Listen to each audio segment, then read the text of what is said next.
방정식을 풀 수 있냐라고 하면 그렇지가 않아요. 놀랍게도. 아니 선생님은 수학하는 원장인데 방정식도 못 푼단 말이야? 예. 전 다 풀 수 있는데요. 여러분들이 풀 수 있는 방정식만 만났던 게 아닐까요? 무슨 말인지 알겠어요? 예. 이제 나중 되시면 해를 구할 수 없는 방정식을 많이 만나게 됩니다. 해를 구할 수 없다는 말은 해가 없다는 말이 아니에요. 해가 있는데 그냥 우리가 못 구하는 거예요. 그런 경우에 뭘 확인하냐면 실제로 해가 있는지 없는지를 확인합니다. 그 다음에 있다면 어디 근처에 있지? 이 정도를 확인해요. 실제 그렇습니다. 문제를 푸는 행위 자체가 해를 확실하게 구하는 건 불가능하기 때문에. 그래서 여기서 무슨 얘기를 하고 있는 거냐면 실근을 직접 구해가지고 개수 세면 되지 않나? 이런 생각이 의미가 없다는 거예요. 왜냐하면 어떤 방정식들은 실근을 구할 수 없을 것이기 때문이죠. 무슨 말인지 알겠죠? 이해하시겠죠? 그래서 방정식과 함수의 연관 관계를 알고 있어야 되고, 이 부분을 제가 지난 시간에 설명을 했었잖아요. 어떻게요? 약간 간접적으로 설명하긴 했었는데 여기서 얘기했었죠. 여기서 방정식의 실근은 그래프의 x절편이거나 아니면 두 그래프의 교점의 x좌표이거나. 맞아요. 그러니까 그걸 확인하면 되는 거잖아. 그걸 이용해서 설명을 해보려고 하는 거야 지금. 알겠지? 자, 그럼 첫 번째는 뭐냐면 단순하게 저걸 하나의 함수로 보고 함수 y는 fx의 그래프를 그려요.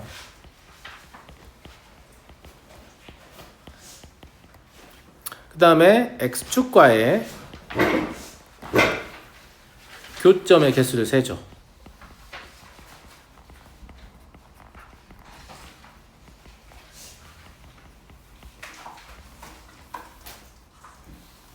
그러니까 얘는 그래프를 몇 개를 그리는 기법인 거냐면 그래프 몇 개를 그리는 거예요? 한 개를 그리는 거예요. 이해하시겠죠? X축은 어차피 그려져 있을 거니까. 그죠? 물론 X축도 그래프로 치면 이제 두 개를 그리는 거지만. 두 번째. 방정식은 이 항을 해도 해가 바뀌지 않습니다. 다시 얘기합니다. 방정식은 이 항을 해도 해가 바뀌지 않죠. 이 항에서 해가 바뀐다면 방정식 풀 때 이 항 하면 안 된다는 얘기잖아요. 말도 안 되는 소리죠. 맞아요? 해가 바뀌려면 12월 31일 지나야 되니까. 쌉소리였고요. 예. 그래서 방정식은 이항해도 해가 바뀌지 않는다는 특성을 이용해서 나한테 fx는 0이라는 방정식이 있단 말이지. 그런데 오른쪽을 0으로 만들지 말고 몇 개의 항, fx 항이 몇 개인지 모르겠는데 그 중에 몇 개 오른쪽으로 던져줘. 그러면 fx에서 뭔가를 뺀 거니까 더 이상 fx가 아니겠지. 그걸 뭐라고 할 거냐면 gx라고 할 거야. 이해하겠니? 그 다음에 넘어간 항들은 hx라고 할 거야. 그러니까 여기 있는 걸 다시 왼쪽으로 옮기면 즉 gx-hx가 뭐인 거냐면 fx인 거야. 이해하겠지? 이거의 꼴로 변형합니다.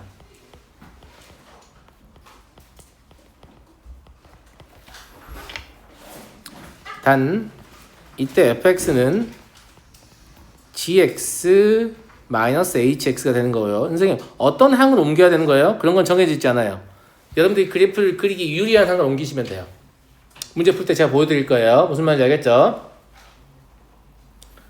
이때 함수 y는 gx와 y는 hx의 교점의 개수를 세셔도 된다 이 말이에요.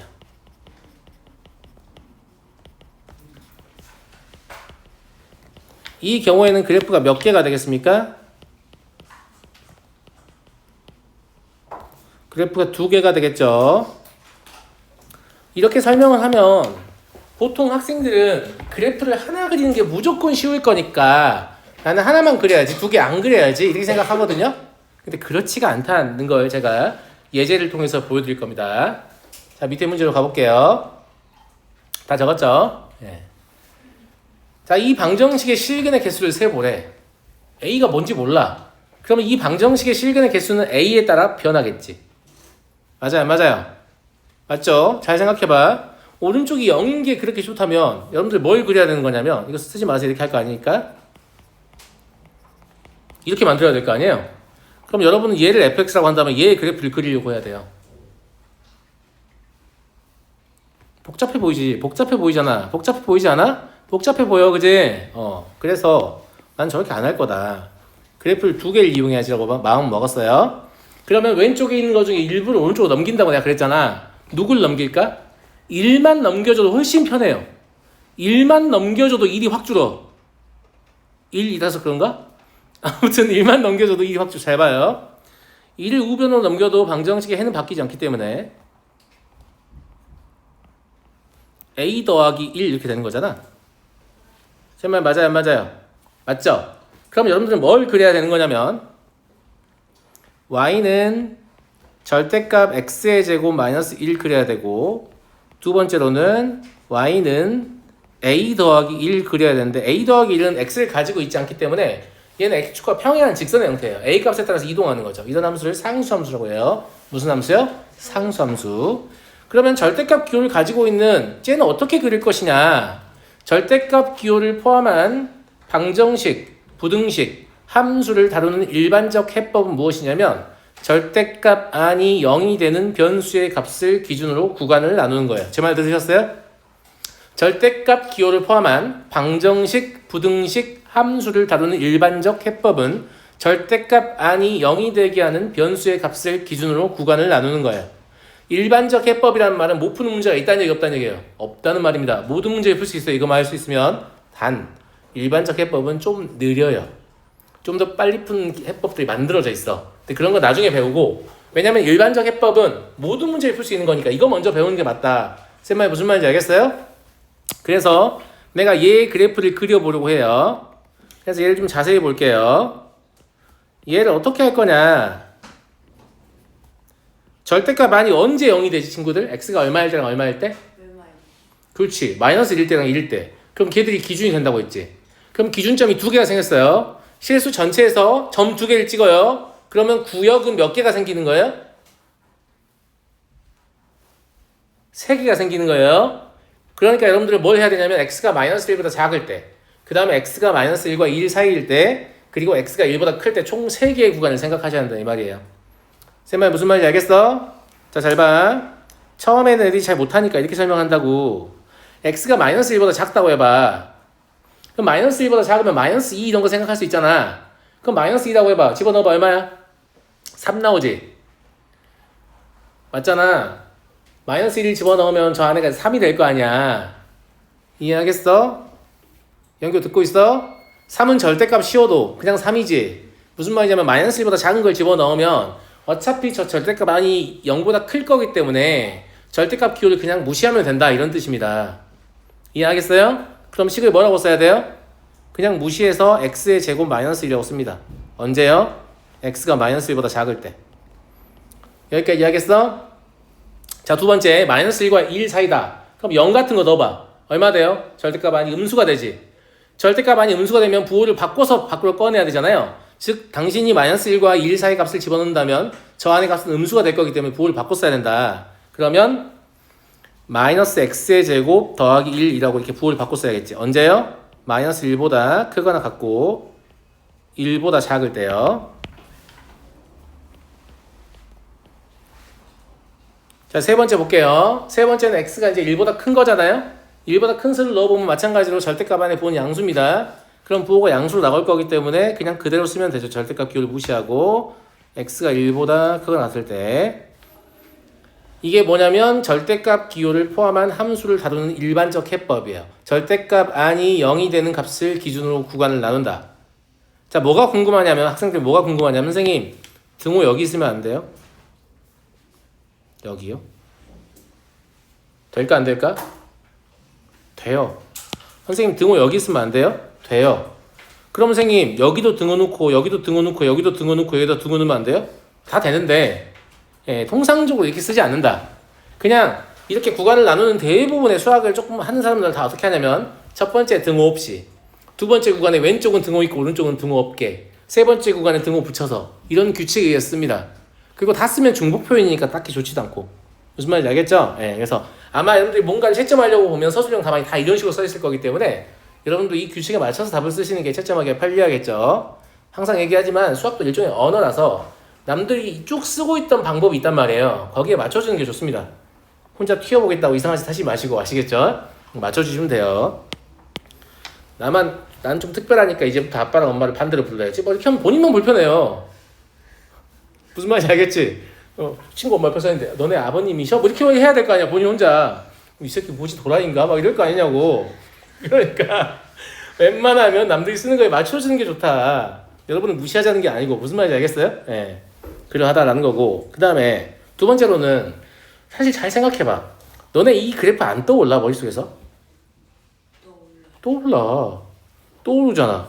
얘가 어떻게 생겼냐면 이렇게 생긴 거 다 알잖아. 이게 마일이고 1이고.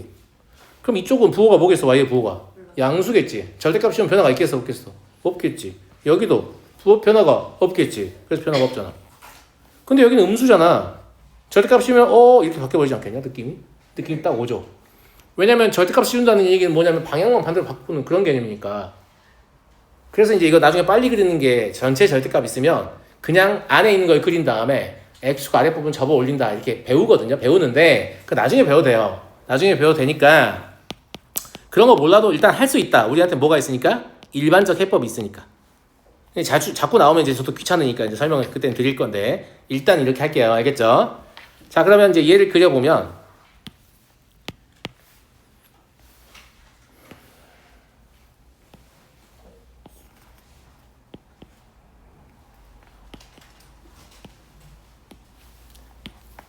자, 여기다가 마이너스 1과 2의 위치를 찍었어요. 됐죠? 얘가 뭐라고 했냐면 마이너스 1의 왼쪽은 누굴 그리면 된다고 했냐면 x의 제곱 마이너스 1 그리면 된다고 했잖아. 너네 마음속으로 이렇게 내가 이제 점선을 그려주긴 할 텐데 마음속으로 이렇게 그래프 상상할 수 있지? 있어 없어? 있잖아. 마음속으로 상상할 수 있지? 얘 그래프를 그리는데 마이너스 1의 왼쪽은 그대로 그리는 거지. 이렇게 이해하겠죠? 1의 오른쪽도 그대로 그리는 겁니다. 그런데 가운데는 지금 뭐예요? 부호가 반대로 바뀌어 있잖아요. 부호가 반대로 바뀐다는 거, y의 부호가 바뀐다는 건 x축에 대칭시킨다는 거예요. 그래서 여기 처음에 있을 것으로 생각했던 이 그래프를 x축에 대칭시켜서 어떻게 이렇게 그리면 옳게 그린 그림이 되는 거예요. 얘가 이제 원래 마이너스 1이고 여기 1로 바뀌겠죠. 대칭을 시켰으니까. 여기까지 이해됐어요? 지금 얘의 그래프가 누구냐면 y는 절대값 x의 제곱 마이너스 1의 그래프가 된다 이 말입니다. 여기까지 이해됐죠? 자, 그래놓고 나는 뭘 그릴 거냐면 y는 a 플러스 1을 그릴 거예요. y는 a 플러스 1 어떻게 생겼냐? 이렇게 생겼어요. 상수함수니까 y는 a 플러스 1 이렇게 생겼다고. 선생님 저기 밑에 있는 거예요? 아니죠. a에 따라 변하죠. 얘는 a에 따라서 이렇게 변하는 거예요. 좋은 세상이죠. 이렇게 보여드리고 무슨 말인지 알겠죠? 얘네 같으면 분필로 희미하게 그렸다가 또 지웠다가 또 희미하게 그렸다고 이 지랄 해야 되는데 그냥 애가 처음부터 이렇게 쫙 올라올 거야. 교점 있어 없어 지금? 없지? 0개 이때 몇 개? 2개 4개 4개 이때 몇 개? 3개 2개 이렇게 하는 겁니다. 다시 0개 잠깐 2개 4개 잠깐 3개 2개 이렇게 하는 거라고. 이걸 연습을 하셔야 돼요. 그래프가 상상으로 그래프를 움직이는 훈련 하셔야 돼요.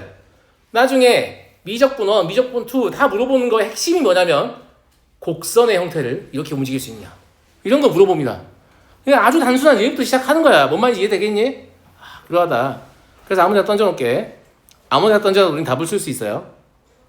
그죠? 자, 저게 상상 이제 해보자. 내가 다 보여줬잖아. 상상할 수 있겠지? a가 얼마보다 작아야 0개입니까? a 더하기 1이 0 되는 순간이니까. a가 마이너스 1보다 작으면 0개입니다. 맞아요, 안 맞아요? 그죠? a가 마이너스 1이면 a 플러스 1 0 되는 거니까 이때 몇 개라고요? 2개입니다. 이때 잠깐 2개가 되는 거예요. 됐지? 그 다음에 언제 4개예요? a 더하기 1이 0과 1 사이니까 a가 마이너스 1보다 크고 0보다 작을 때예요. 이해하시죠? 이때는 4개입니다. a가 0일 때는요 3개가 되겠죠. a가 0보다 크면요 2개가 되겠네요. a가 1보다 크면 여기 1이라고 써야 되는데 잘못 써놨네. y1 여기 잘못 써놨죠. a가 마일일 때 2개, 마일일 때 저기 1 되면 0 맞게 써놨네. 0이죠. 0일 때 3개. 그리고 a가 0보다 클 때, 죄송합니다. 여기 틀렸네요. 0보다 클 때 2개. 이렇게 되겠네요. 괜찮은 것 같습니까?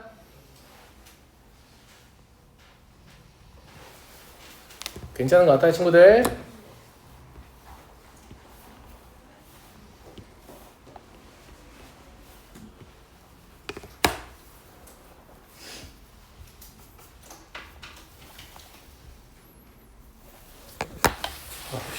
없냐?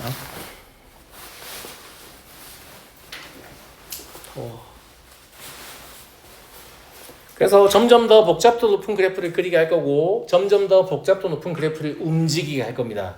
그러니까 이 움직이는 걸 상상하는 건 매우 중요한 일이다. 무슨 말인지 알겠죠? 떨어져. 넘어가 되겠죠? 넘어가 되겠지? 자, 다음. 이제 사실 얘가 무슨 얘기를 하고 싶냐면 2차 방정식이 확정계수, 그러니까 2차항의 계수랑 1차항의 계수랑 상수항을 다 주면 해를 구할 수 있잖아. 우리한테 뭐가 있으니까. 근해 공식이 있으니까. 그러니까 중3 문제에서는 이렇게 해를 구하시오. 뭐 제곱근의 정의를 이용해서 풀이하시오. 아니면 인수분해를 이용해서 풀이하시오. 근해 공식을 이용해서 풀이하시오. 이런 기초적인 거 물어보잖아. 근데 고등 문제는 약간 클래스가 달라. 2차항의 계수하고 1차항의 계수하고 상수항이 다 정해져 있지 않아. 문자로 써 있어. 그래 놓고 이 방정식의 해가 하나는 마이너스 1과 2 사이에 있고 하나는 3보다 클 A의 범위는 뭐냐. 이런 식으로 물어봐요. 물어보면 그럼 A에 뭘 적당히 넣어가면서 할 수 없잖아. 맞아요, 맞아요. 그게 뭐라고 하냐면 근해 분리 혹은 근해 위치 판별이라고 부르는데 여기 뒤에서 나오는 거 근해 분리 다시 얘기할 거예요. 이거의 아주 기초적인 형태가 뭐냐면 이거예요. 두 근이 모두 양수일 조건이 무엇이냐 라는 겁니다. 연교 주역 때문에 힘들었지. 그럴 수 있어. 자, 이 두 근이 모두 양이냐 음이냐 여기에서 우리가 사용하는 공리가 하나 있어요. 공리는 뭐냐면 증명한 사실은 아닌데 모두가 참이라고 인정하는 사실이에요. 알겠죠? 예. 그냥 그런 것도 있어 그냥. 예. 근데 니네도 반박할 수 없을 거야. 두 실수 A, B가 양수이면 A 더하기 B도 양수이고 A 곱하기 B도 양수입니다. 동의합니까? 졸라 당연한 얘기야 보통은. 알겠지? 근데 거꾸로도 맞아. 두 실수 A, B의 부호는 모르겠는데 더한 것도 양수고 곱한 것도 양수야. 그럼 둘 다 양수야. 맞아 안 맞아? 하나만 음수를 만들어봐도 바로 안 되는 거 알겠죠? 이해하시죠? 그래서 이 둘이 수학적으로 똑같은 걸로 봅니다. 그러니까 두 근이 모두 양이라고 하면 알파 더하기 베타가 양수이고 알파 베타의 곱도 양수이다 이렇게 보는 거라고. 여기까지 이해됐어? 아무 문제가 없지? 그런데 내가 언제만 성립한다고 했어? 실수 A, B에 대해서만 성립한다고 했지. 알파 베타가 실근인지 아닌지 알아 몰라? 몰라요. 그래서 여기 부가적인 조건 누가 붙어야 되냐면 B의 제곱 마이너스 4AC 일명 누구? 판별식. 이게 0보다 크거나 같다고 붙어야 됩니다. 이거를 빼먹는 친구들이 되게 많은데 빼먹으면 절대 안 됩니다. 이 세 가지가 다 붙어 있어야 두 근이 모두 양일 조건이 되는 거예요. 이해하시겠어요? 그 다음에 두 근이 모두 음이려면 알파 더하기 베타는 음이겠지. 알파 곱하기 베타는 또 내 없는 애들이 음수 이런단 말이야. 두 근이 모두 음이면 알파 곱하기 베타 양수입니다. 아시겠죠? 그래서 그렇게 생각하지 말고 직접 본인이 더하고 곱해보면 되죠. 음수고 얘는 똑같이 양수입니다. 그런데 이것 또한 알파 베타가 무엇일 때만 성립한다? 실수일 때만 성립해요. 그래서 이것을 확인하지 않으면 그것은 당신의 실수. 감사합니다. 죄송해요. 네. 그래서 이것도 마찬가지로 세 개를 다 확인하셔야만 말이 되는 겁니다. 한 가지 공리가 더 있는데 두 근이 서로 부호가 다르다 라고 하면 딱 한 가지만 확인하면 돼요. 맞아요. 왜 그럴까? 네?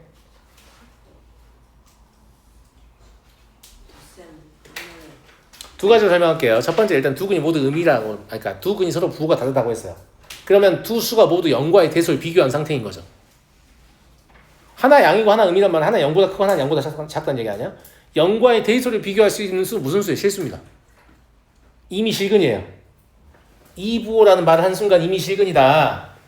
무슨 말인지 알겠지? 그렇게 설명할 수도 있지만 이게 약간 애매해. 그거보다 그래도 좀 왜 두 근이 모두 양이라고 했는데 맞아요 맞아요. 근데 저거는 합과 곱이 양이니까 좀 달라. 무슨 말인지 알겠지? 근데 이것만 있어도 되는 이유를 수식으로 보여줄게. 알겠지? 수식으로. 얘는 왜 판별식 안 봐요? 라고 생각할 수 있잖아. 그치? 너네 근과 계수의 관계에서 배웠잖아. 알파 베타는 뭐라고 쓸 수 있지? A분의 C라고 쓸 수 있지. 그럼 알파 베타가 음수라는 말은 A분의 C가 음수라는 얘기지. A분의 C가 음수란 얘기는 분모와 분자의 부호가 다르다는 얘기야. 그러면 분모와 분자를 곱해도 여전히 부호가 달라서 AC는 음수라고 쓸 수 있겠지. 자, 이제 판별식을 봐볼까? 판별식은 B의 제곱 마이너스 4AC예요. 방금 뭐 했어 내가? AC가 음수랬지. 그럼 마이너스 4AC는 양수겠네? 그럼 B의 제곱은 항상 0보다 크거나 같죠? 그럼 0보다 크거나 같은 거에다가 양수를 지금 더한 거 아니야. 당연히 0보다 크겠지. 그래서 이미 알파 베타가 음수라는 사실이 판별식이 양수임을 포함하고 있어요. 이 조건 자체가 뭘 포함하냐면 판별식이 0보다 크다 임을 포함하고 있습니다. 이게 왜 포함하는지 써봐라 라고 하는 문제들도 심지어 나와요. 서술형으로. 무슨 말인지 알겠죠? 네, 그래서 왜 포함하는지 옆에다 적어드렸고요.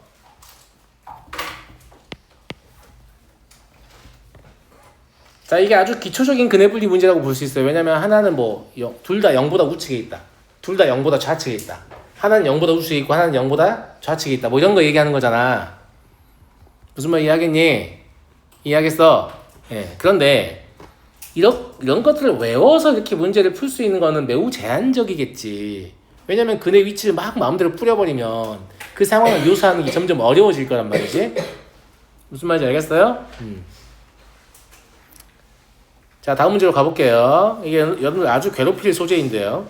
2차 방정식의 근해 분리라고 표현하는데, 이제 분리라는 표현은 저 separation이라는 용어를 번역하다 보니까 나온 건데, 이 separate가 사실은 근 두 개를 어디에다 놓느냐야. separate가 어떻게 이렇게 떨어뜨려 놓느냐 이런 관점이라고. 근데 이걸 굳이 근해 분리라고 이렇게 번역을 하니까 학생들이 되게 기억하기가 불리하단 말이야. 죄송합니다. 예, 그래서 어떤 책들은 근해 위치라고 표현하기도 합니다. 그래서 근해 분리라는 명칭이 마음에 안 드는 친구들은 근해 위치라고 생각하셔도 괜찮습니다.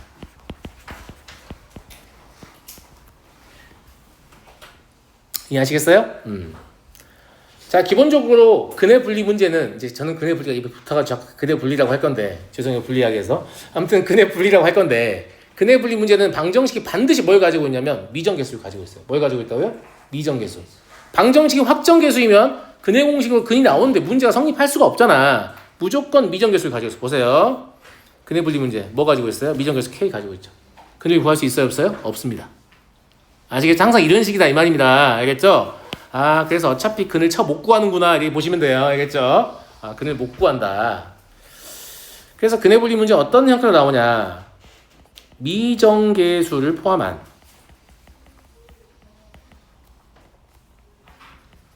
이 미정계수를 미지수라고 부르시면 안 됩니다. 왜냐하면 미정계수라는 것은 방정식의 계수 중 아직 정해지지 않은 계수라는 뜻이에요. unidentified, 아무튼 미정계수다. 아직 정해지지 않은 계수다 이 말이지. 얘가 미지수라는 뜻이 아니에요. 미정계수를 포함한 2차 방정식의 근이 어떤 특정한 위치에 오는데 그건 보통 문제에서 요구하거든요. 문제에서 요구하는 위치에 오도록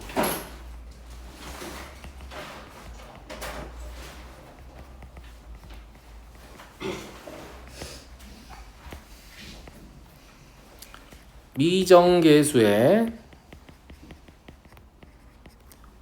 값 또는 범위를 결정하는 것을 말합니다.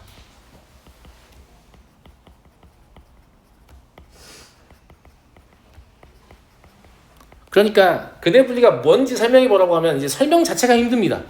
근해 분리가 뭐야? 그러면 근이 좀 불리한가요? 뭐 이런 얘기 하고 있는 거죠. 이제 학생이 미정계수를 포함한 2차 방정식의 근이 특정한 위치에 오게끔 미정계수의 값 또는 범위를 결정하는 문제입니다. 이렇게 말을 하긴 쉽진 않다. 무슨 말인지 알겠지? 여튼 그래서 이게 여러분들 되게 괴롭힐 것이다 라는 얘기고, 근해 분리를 푸는 방식을 책마다 조금씩 다르게 서술하는데 저는 딱 한 가지만 얘기하거든요. 그래프 가지고 풀자. 왜냐하면 근해 분리는 결국은 2차 방정식 근이라는 거 2차 함수가 어떻게 움직이냐에 따라서 근해 위치가 바뀌는 거거든요. 그래서 2차 함수를 움직이는 능력을 키워주려고 만든 소재란 말이야.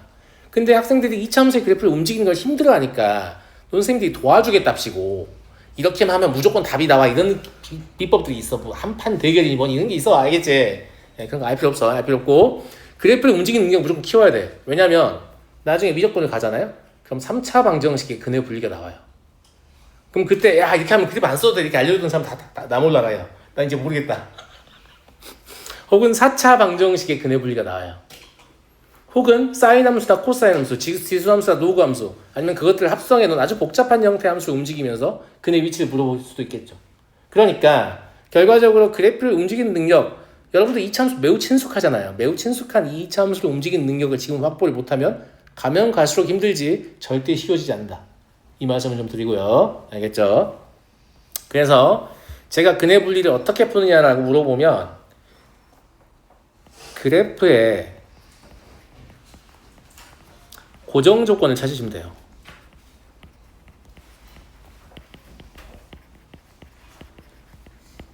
그래프를 고정한다는 말이 무슨 말이냐? 완전히 고정되는 것도 아니에요. 문제의 조건을 만족하는 실근이 범위로 주어져 있으면 그래프가 조금씩 움직일 수는 있거든? 근데 확 벗어나면 어느 순간 문제의 조건을 만족 못하게 된단 말이야. 이 고정 조건을 찾는 건데 이 고정 조건을 찾을 때 뭘 사용하냐면 경계에서의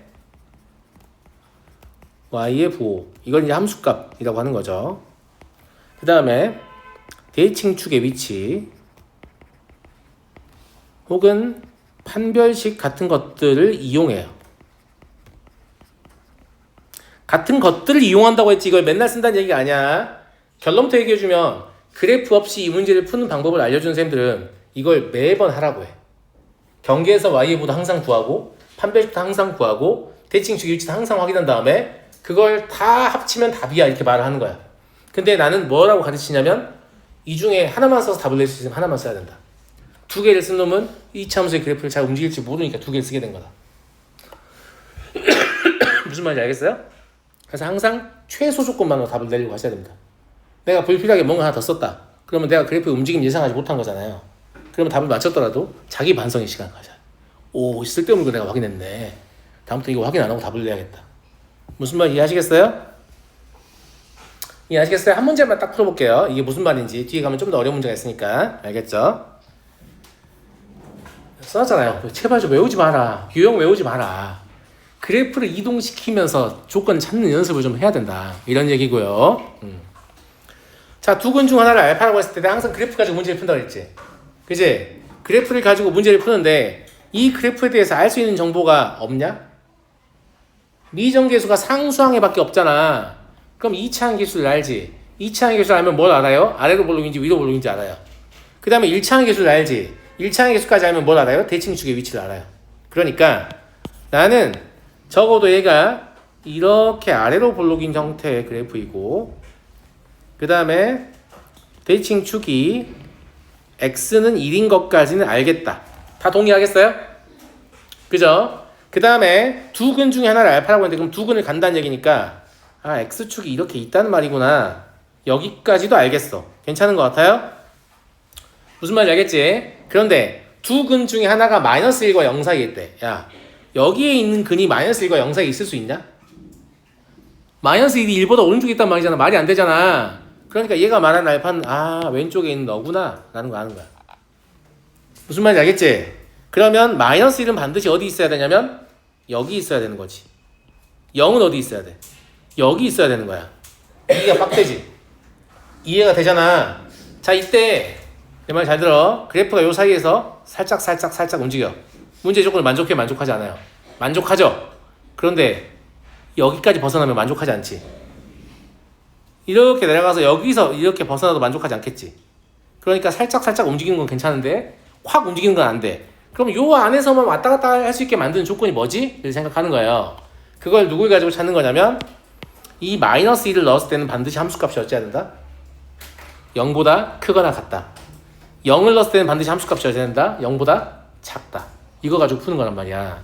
그래서 얘를 y는 fx라고 하고 fx를 x의 제곱 마이너스 2x 더하기 k라고 할게요. 그럼 이때 그래프의 고정 조건은 f-1은 얼마냐면 k 더하기 3이거든요. 이건 0보다 크거나 같아야 돼요. F0은 얼마냐면 K거든요. 이건 0보다 작아야 돼요. 그죠? 이 둘을 동시에 만족하는 K의 범위는 마이너스 3보다는 크거나 같고 0보다는 작아요. 지금 선생님 판별식 사용했어요? 사용 안 했어요? 사용 안 했어요. 사용할 필요가 없어요. 왜냐하면 판별식이 만약에 음수가 된다는 건 얘가 이렇게 벗어난다는 얘기잖아. 근데 0을 넣었을 때 값이 0보다 작을 수가 있어요. 이러면? 안 되죠. 무조건 밑에 있어야 되지. 즉 F0이 0보다 작다 때문에 이 위로 올라갈 수가 있다 없다? 없습니다. F-1이 0보다 크거나 같다 때문에 이 밑으로 내려올 수가 있다 없다? 없어요. 그래서 움직여 봐야 요 안에서 왔다 갔다 하는 건데 요 안에서 왔다 갔다 해봐야 문제의 조건을 항상 만족하기 때문에 K의 범위는 다음과 같이 얻어진다는 거지. 그래서 그래프를 움직이는 연습을 하게 돼 있어요. 이렇게 풀면. 무슨 말인지 알겠어요? 매우 흥미로운 소재니까 요 내용 잘 정리해 주시고요. 오늘 여기까지 하도록 하고 제가 금요일날 2차 방정식 오답 완료할 거거든요. 완료할 거예요. 그러니까 과제 잘 해오시라고 개념시험 몇 빼줄게요. 네. 우리 개념시험 어디 볼 차례지? 복소수까지 끝났죠? 복소수까지 끝났죠? 개념시험 빼줄 테니까 과제만 완료해서 오세요. 무슨 말인지 알겠죠? 좋죠? 네.